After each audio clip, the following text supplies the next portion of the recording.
तू है सखी बड़े भाग बड़ी। अक्षय तृतीया की आप सभी को हार्दिक शुभकामनाएं। ठाकुर जी को आज हमारे घर आए 4 वर्ष हो गए हैं।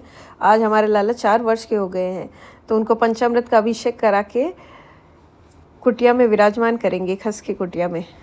यहाँ पे मैया ने घी से अभिषेक किया है, घी, शहद, दूध, दही और राधा कुंड का जल, इन सब से। अब दही से कर रही हैं।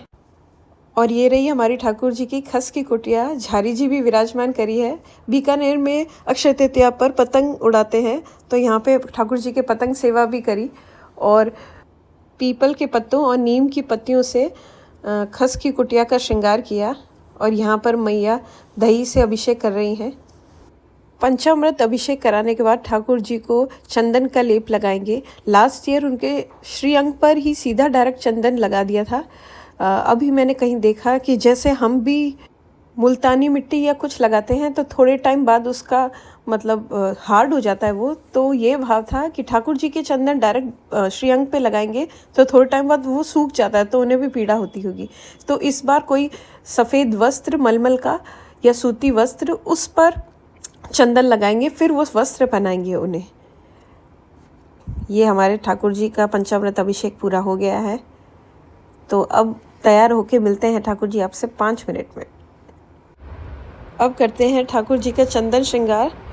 इस पर हमने कपड़े पर पूरा चंदन लेप करके ठाकुर जी को पहना दिया और फेस और पे चंदन डायरेक्ट लगा दिया। इस पर वो रेड कलर के चंदन से डिज़ाइन करनी थी कपड़े पे, पर वो तो मेरे दिमाग से निकल ही गई। कुछ ना कुछ रह ही जाता है। हम माखन निकालना भी भूल गए। उसकी जगह कस्टर्ड का आइसक्रीम बनाया ठाकुर जी के लिए। कस्टर्ड का आइसक्रीम, खीर, सत्तू के लड्डू ठाकुर जी को ठंडक प्रदान करते हैं। इमली का शरबत, कैरी का शरबत, ये सब। और ठाकुर जी इसमें विराजमान हो गए हैं। तू है सखी बड़े भाग बड़ी, गोपाल तेरे घर आवत है। तू अपनो श्रृंगार करत है, तू अपनो श्रृंगार करत, दर्पण हाथ दिखावत है। तू है सखी सब कोई इनके गुणन बखानत, सब कोई इनके गुणन बखानत,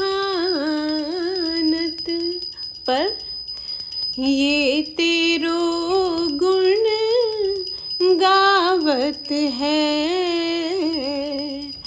तू है सखी